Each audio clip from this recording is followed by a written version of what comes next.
5 berita terpopuler hari ini Rabu 24 September 2025 di Bloomberg Tech News Flash 5. Yang pertama, rally Wall Street terhenti usai pidato Powell.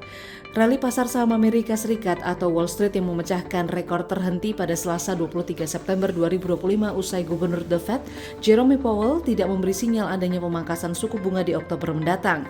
Dalam pidatonya, Powell menyatakan prospek pasar, tenaga kerja, dan inflasi masih menghadapi resiko.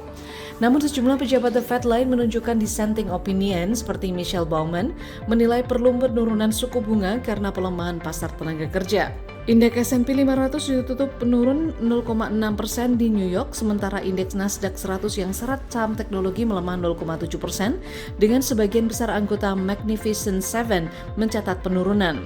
Micron Technology Incorporation, produsen chip memori komputer terbesar di Amerika Serikat, memberikan proyeksi optimis untuk kuartal berjalan setelah penutupan pasar yang berpotensi memberi dorongan baru bagi saham teknologi. Kedua, janji bahlil BBM Shell DKK tersedia dalam 7 hari diramal meleset. Pakar energi memprediksi target Menteri ESDM Bahlil Lahadalia dalam memastikan pasokan BBM di operator SPBU swasta dalam waktu 1 pekan akan meleset. Perkiraan muncul karena proses pengiriman BBM dari hub terdekat yakni Singapura memakan waktu 10 hari. Direktur Eksekutif Center of Energy and Resources Indonesia atau CERI, Yusri Usman mengatakan berdasarkan aturan perseroan tidak bisa menunjuk langsung penjualnya sehingga PT Pertamina Patraniaga atau PPN perlu melakukan tender pembelian BBM dari sumber impor. Ia juga ragu jika operator SPBU swasta telah menyetujui harga jual BBM yang ditawarkan Pertamina. Dihubungi terpisah Direktur Utama PT Petrogas Jatim Utama Cendana atau PJUC Hadi Ismoyo memprediksi pembelian BBM dari Singapura dilakukan melalui kontrak spot.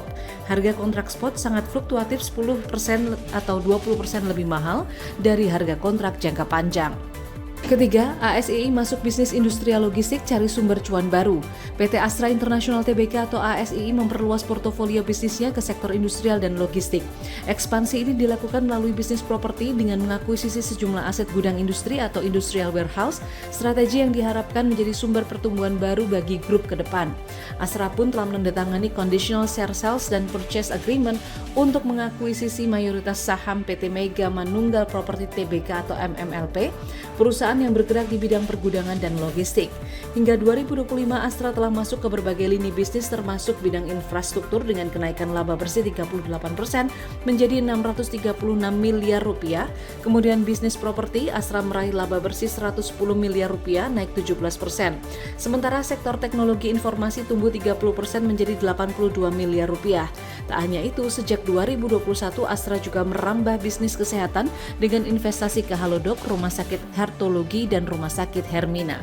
Keempat, Komisi Reformasi Polri bentukan Prabowo 9 orang ada Mahfud MD.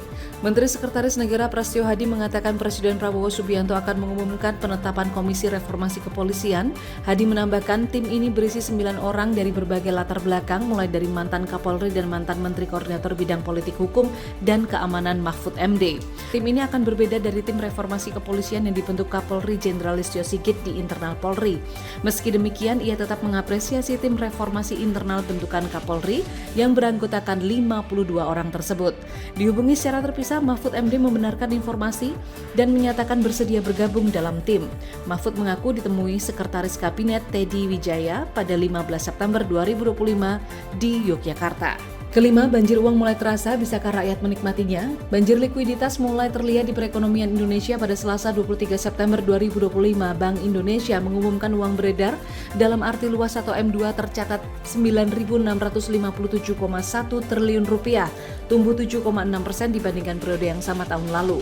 Salah satu faktor pendorong pertumbuhan M2 adalah penyaluran kredit perbankan yang naik 7% year on year.